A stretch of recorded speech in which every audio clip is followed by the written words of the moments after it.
I'm Isabella Rodriguez, and I never knew grief could come with an eviction notice until my mother-in-law decided my husband's death was the perfect opportunity to destroy what was left of my life.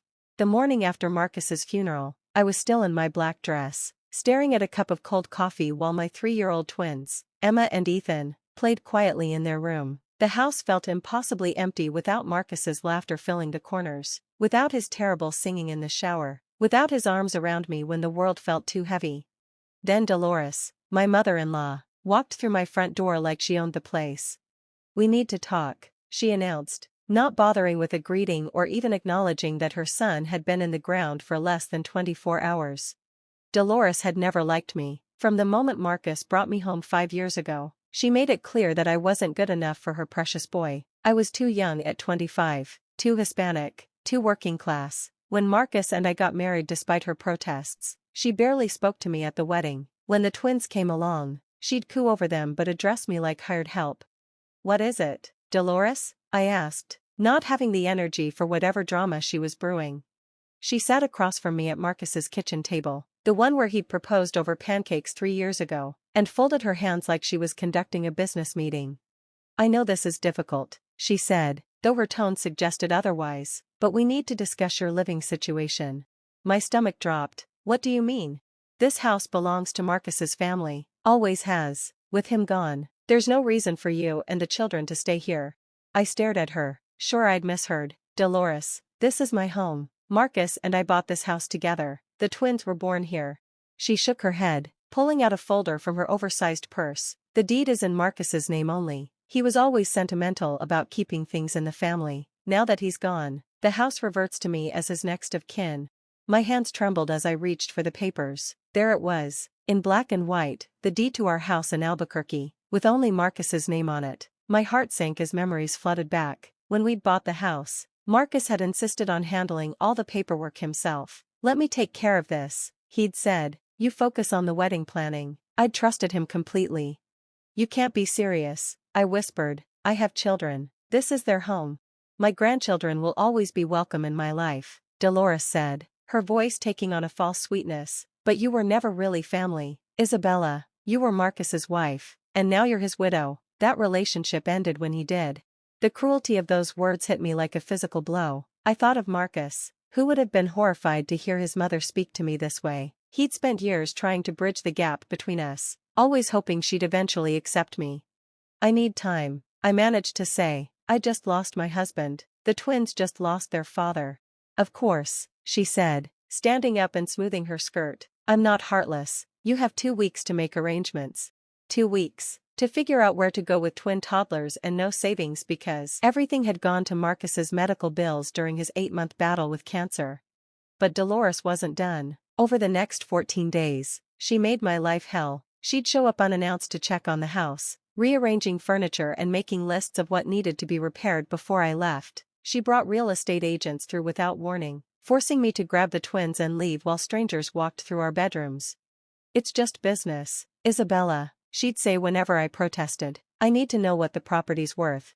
The worst part was watching Emma and Ethan try to understand why Grandma Dolores was being mean to Mommy. They'd hide behind my legs when she came over, sensing the tension even at 3 years old. I called a lawyer, but legal advice costs money I didn't have. The free consultation confirmed my worst fears. Without my name on the deed, I had no legal claim to the house where I'd built my life with Marcus. On day 13, I swallowed my pride and begged. "Please, Dolores," I said, my voice breaking, "just give me more time, a few months to get on my feet. I'm applying for jobs, but childcare is expensive, and..." "You've had enough time," she cut me off. "I've been more than generous. Most people would have had you out immediately after the funeral." The next morning, I woke up to find the locks changed. My key wouldn't work. I stood on the porch where Marcus used to kiss me goodbye every morning, holding my crying children, with nothing but the diaper bag I'd taken to the grocery store. Dolores opened the door, her face cold and satisfied. "You can collect your belongings this afternoon," she said. "I'll be here to supervise. And Isabella?" She paused, savoring the moment. "Don't bother contacting me about the children. They'll be better off without your influence." I wanted to scream, to fight, to make her understand that she was destroying her own grandchildren's lives. Instead, I buckled the twins into their car seats and drove to the only place I could think of, my sister Carmen's apartment. Carmen lived in a one-bedroom place across town, barely big enough for herself and her teenage daughter, but when she saw me on her doorstep with two toddlers and tears streaming down my face, she didn't hesitate. "What did that bruja do now?" she asked, pulling us inside. I told her everything. Carmen's face grew darker with every word. "She can't just throw you out like that," she said. "That house is half yours." "Not legally," I said, bouncing Ethan on my lap while Emma clung to my side. "Marcus handled all the paperwork. I was stupid to trust." "Don't," Carmen interrupted. "Don't blame Marcus or yourself. Dolores planned this. She's been waiting for him to die so she could get rid of you." The next 3 months were the hardest of my life. Carmen and I took turns sleeping on the couch so the twins could share her bed. I got a job at a call center, working nights so I could watch the twins during the day while Carmen worked at the hospital. We survived on ramen noodles and whatever was on sale at the discount grocery store. Emma started having nightmares, crying for Daddy and asking when we were going home. Ethan became withdrawn, barely speaking except to ask for Marcus. I felt like I was failing them every day. Dolores, meanwhile, was thriving. Through mutual friends, I heard she'd renovated the kitchen and was planning to sell the house for twice what Marcus and I had paid. She'd also started telling people that I'd abandoned the children and she was considering seeking custody. That's when I decided to visit Marcus's lawyer. David Hernandez had been Marcus's friend since college and handled his will. I'd met him at the funeral, but grief had made everything a blur. Now, 3 months later, I needed to understand what Marcus had left for the twins. "Isabella," David said, standing up from his desk when his secretary showed me in. "I've been trying to reach you. Your phone's been disconnected." I flushed with embarrassment. "We had to cut some expenses." He nodded with understanding. "I'm glad you're here. We have important matters to discuss regarding Marcus's estate." My heart sank. If this is about child support or something Dolores should be paying, you should know she's cut off all contact with us. David's eyebrows shot up. "Cut off contact? Isabella, where are you living?" "With my sister. Dolores evicted us from the house." The color drained from David's face. "She what?" "She said the house was in Marcus's name only, so it reverted to her. She gave me 2 weeks, then changed the locks." David was already pulling files from his cabinet, his movements sharp and angry. "Isabella, I need you to sit down." My stomach churned. "Is there more bad news? Because I don't think I can handle." "No," he said firmly, spreading papers across his desk. "This is good news, very good news." He pointed to a document I'd never seen before. "This is Marcus's will. He updated it 6 months ago when his cancer diagnosis became terminal." I leaned forward, trying to read the legal language. "What does it say?" "It says Marcus left everything to you. The house, his life insurance, his savings account, his retirement funds, everything. He specifically wrote that his mother should receive nothing because of her treatment of his wife and children." The words swam in front of me, but the deed, Dolores showed me the deed. Only Marcus's name is on it. David flipped to another document. "This is a quitclaim deed Marcus signed 7 months ago. He transferred full ownership of the house to you. Your name is on the current deed. Isabella, you own that house." The room spun. "That's impossible." She showed me. "She showed you the old deed, the original one from when you first bought the house, but this new deed supersedes it. Marcus wanted to make sure you and the children would be secure." I couldn't breathe. "You're saying the house is mine?" "Has been for 7 months. Dolores has been living there illegally. She's essentially been squatting in your house."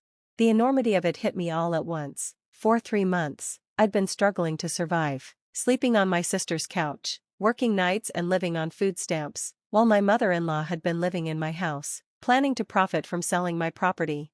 "What can I do?" I asked. David smiled, the first genuine smile I'd seen in months. "Whatever you want. It's your house. You can move back in, sell it, rent it out. Dolores has no claim to any of it. But she's been renovating, planning to sell. With your money and without your permission, you can sue her for every penny she spent, plus damages for forcing you into hardship." I thought of Emma's nightmares, of Ethan's silence, of the nights I'd cried myself to sleep wondering how I was going to provide for my children. Then I thought of Dolores's smug face when she'd changed my locks. "I want to sell it," I said, "and I want her out immediately." David nodded. "I'll start the paperwork today." The next morning, I stood on the porch of my house, with David and a locksmith. It felt surreal, like I was in someone else's life. The locksmith had just finished changing the locks when Dolores pulled into the driveway. She climbed out of her car, her face confused and angry. "What is going on here?" she demanded. "Isabella, what are you doing at my house?" I held up the deed, my hand steady for the first time in months. "Your house? This is interesting, because according to this legal document, this is my house, has been for 7 months. Her face went white. "That's impossible. Marcus transferred the deed to me before he died," I said, my voice calm and clear. "Which means you've been living in my house without permission for 3 months. That's called trespassing." She snatched the paper from my hands, reading frantically. I watched her face change as the reality sank in. "This can't be legal," she stammered. "Marcus wouldn't." "Wouldn't what?" I interrupted. "Wouldn't want to protect his wife and children? Wouldn't want to make sure the woman who called me not really family couldn't destroy his children's lives?" David stepped forward. "Mrs. Patterson, you have 24 hours to remove your personal belongings. Anything left after that will be considered abandoned property." "You can't do this," she shrieked. "I've put money into this house. I renovated the kitchen." "Without the owner's permission," David replied coolly, "which is why my client will be seeking reimbursement for damages, plus compensation for the emotional distress you caused her and the children." I watched Dolores's face cycle through shock, anger, and finally, fear. For 3 months, she'd held all the power. Now, in an instant, everything had shifted. "Isabella, please," she said, her voice suddenly small, "we can work this out. I'm their grandmother. You're the woman who threw her grandchildren out of their home the day after their father's funeral." I said, "You told me I wasn't family, remember? Well, now you'll learn what that actually means." That afternoon, I called the real estate agent Dolores had been working with. "Hi, this is Isabella Rodriguez. I understand you've been discussing listing my house with someone who doesn't own it. I'd like to sell it myself." 3 months later, the house sold for $485,000. After paying off the mortgage and legal fees, I had enough money to buy a smaller house in a good neighborhood and put the rest in college funds for Emma and Ethan. Dolores called me the day the sale closed, screaming so loudly I had to hold the phone away from my ear. "You can't do this to me," she shrieked. "I'm 67 years old. Where am I supposed to go?" "I don't know," I said calmly. "Maybe you should have thought about that before you threw your son's wife and children into the street." "Those are my grandchildren." "No," I said firmly, "they're my children, and they'll grow up knowing their father loved them enough to make sure they'd be safe, and their grandmother loved herself more than she loved them." I hung up and never answered her calls again. Emma and Ethan are 5 now, thriving in their new home and new school. Emma's nightmares stopped once we moved into our own place. Ethan started talking again once he felt secure. They ask about Grandma Dolores sometimes, and I tell them that sometimes people make choices that hurt others, even people they should love. We have Marcus's picture on the mantle, and I tell them stories about their daddy every night, how he loved them, how he protected them even after he was gone, how he made sure they'd always have a home. Sometimes I wonder if Dolores realizes that her cruelty didn't just lose her the house, it lost her the chance to be part of her grandchildren's lives. But mostly, I don't think about her at all. We're building new memories now, in our own home, surrounded by people who understand that family isn't just about blood, it's about love, respect, and showing up when it matters most. Marcus kept his promise to protect us, even from beyond the grave, and I kept my promise to him, to never let anyone make our children feel unwanted again. Thanks for joining me on this journey. If this story touched you, hit that subscribe button, because sometimes the most powerful thing you can do is stand up for your children and trust that love really can triumph over cruelty.